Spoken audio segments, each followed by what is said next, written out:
Perkembangan banjir, jumlah penduduk terjejas berlindung di 6 pusat pemindahan sementara PPS di negeri ini menurun setakat pukul 8 malam tadi.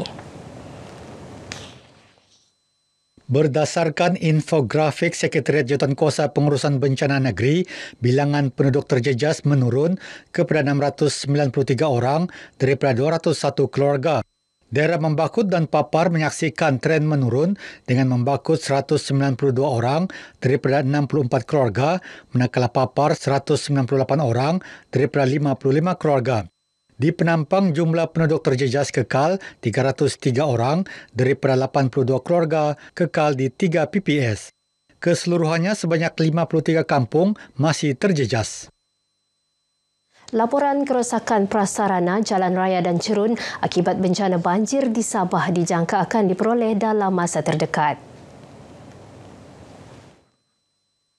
Proses penaksiran maklumat berkaitan kerosakan dan anggaran jumlah peruntukan yang diperlukan dilaksana oleh JKR di peringkat daerah yang terkesan akibat bencana tersebut.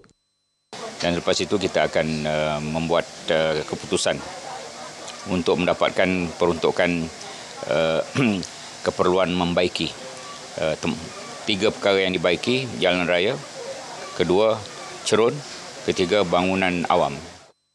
Beliau ditemui pemberita pada program Gotong Royong Pembersihan Pasca Banjir Tadika Kemas Rancangan Mawau di Membakut. Sementara itu, cadangan pembaikan infrastruktur akibat bencana alam dipercepat tanpa mengikut prosedur biasa disambut baik. Ahli Parlimen Kota Kinabalu, Datuk Chan Fong Hin berkata, ia amat bersesuaian dilaksana di Institut Pendidikan Guru IPG, kampus Gaya yang terjejas bencana tanah runtuh baru-baru ini. Prosedur biasa mengambil masa lama sedangkan kerosakan berlaku secara mendadak. Menteri Pendidikan dia sendiri dia akan turun barang. Okey, dalam masa yang terdekat, okey, mungkin minggu depan atau 2 minggu yang akan datang ni, beliau akan datang juga untuk melihat dengan sendiri dan macam mana cara yang paling sesuai untuk kita mengatasilah. Datuk Chan memaklumkan bangunan terlibat sudah dikosongkan sejak 2 tahun lepas. Beliau ditemui pemberita selepas melancarkan Jelajah Agenda Nasional Malaysia Sihat ANMS Parlimen Kota Kinabalu dan sambutan Bulan Malaysia Sihat Sejahtera BMSS Daerah Kota Kinabalu. Kampus Akademi Binaan Malaysia ABM wilayah Sabah Baharu bernilai RM130.6 juta di Beringis Papar akan memperkukuh pendidikan dan latihan teknikal dan vocational TVET, seterusnya melahirkan pekerja mahir dalam industri pembinaan di negeri ini. Apabila siap kelak, kampus ABM wilayah Sabah ini akan menjadi ketiga terbesar dalam negara. Ia mampu menampung sehingga 700 pelatih pada satu-satu masa. Akan ada di sini untuk pengajaran dari segi welding, dari segi scaffolding, dari segi bricklaying, dari segi elektrik, dari segi mechanical mungkin. Bukan hanya pembinaan lah juga segala kursus-kursus di bawah CIDB dan CIDB Tech. Datuk Dr. Ahmad Maslan ditemui pemberita selepas meninjau tapak cadangan pembinaan kampus ABM wilayah Sabah di Papar. Beliau berharap pembinaan kampus ini dapat disiapkan dalam tempoh 2 tahun. Pembinaan kampus ABM wilayah Sabah itu bakal memberi peluang kepada belia Sabah mendapatkan latihan dalam pelbagai bidang khususnya berkaitan pembinaan. Kampus berkenaan satu-satunya institusi di Sabah menawarkan kursus dalam bidang pendidikan dan latihan teknikal dan vocational TVET pembinaan.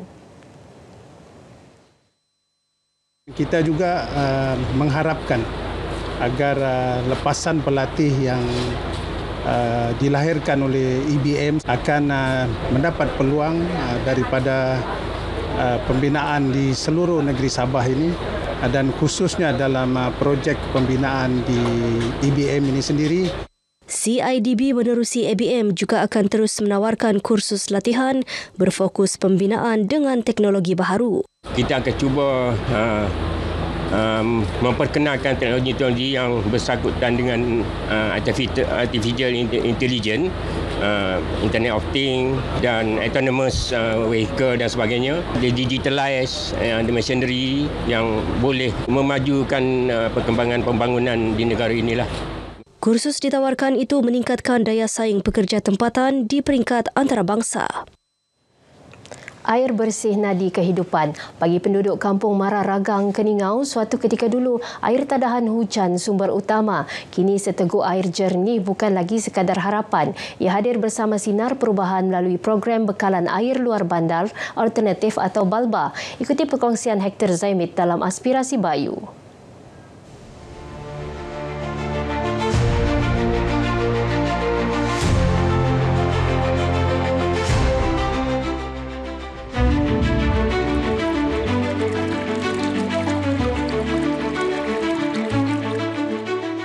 Harapan kami pada masa akan datang kami akan mendapat akses bekalan air terawat.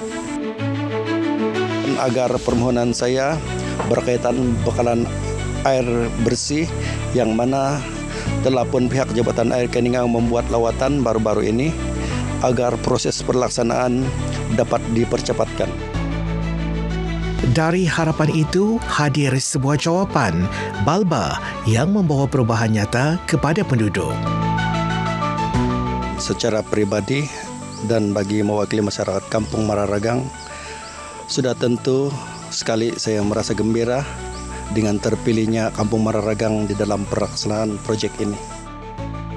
Berterima kasihlah juga, kami sudah kena bagi tangki lagi, jadi supaya kalau kami makan air pun tidak yang ada pasir begitu kan. Setakat ini, 44 kampung menerima manfaat BALBA termasuk 2 di Keningau. Kampung Mararagang adalah salah satu kampung yang mendapat projek daripada KPLB. Setakat hari ini yang kita lawati ini saya cukup berpuas hatilah. Maknanya perkhidmatan ini mereka guna pakai sepenuhnya. Projek BALBA membekalkan sistem tadahan air lebih teratur dengan sokongan tangki simpanan dan saluran paip berkualiti. Ia memastikan tekanan air stabil walaupun ketika musim kemarau atau hujan lebat. Kemudahan gravitis yang sebelum yang sedia ada yang digunakan oleh penduduk kampung Mararagang telah pun dinaik taraf seperti yang kita lihat ini. Daripada sistem lama yang biasa kepada sistem yang ada tangki dan juga pipe yang lebih berkualiti lah. Penambahbaikan ini telah memberikan bekalan air yang berterusan dan lebih baik dalam memastikan kelancaran tekanan air yang kuat. Namun cabaran tetap ada. Apabila musim hujan ataupun kemarau, karena apabila air di pusat tadahan kami kering ataupun tersumbat, ia akan tidak sampai ke rumah-rumah. Dan projek-projek perladangan membuka tanah, jadi kami risau air kawasan tadahan kami akan tercemar. Baran utama yang saya lihatlah di kampung ini untuk perbekalan air ini ialah ketika kemarau. Kalau kemarau berpanjangan, maknanya penduduk kampung memerlukan ekstra tangki simpanan. BALBA hanyalah langkah awal menuju bekalan air terawat. Bagi masyarakat luar bandar, air bersih adalah kehidupan, manakala air terawat jaminan kesejahteraan. Dari sungai ke rumah, daripada beban kepada kemudahan. Inilah transformasi yang dibawa oleh BALBA. Aspirasi kecil tapi memberi makna yang besar kepada penduduk kampung di luar bandar untuk menikmati bekalan air bersih. Asas kepada kesejahteraan hidup. Hector Zaimit, RTM. Paparan itu mengakhiri Berita Pagi Sabah kali ini. Menyusul selepas ini Berita Pagi Sarawak bersama-sama Buma Wendy Kuching. Malaysia Madani Rakyat disantuni.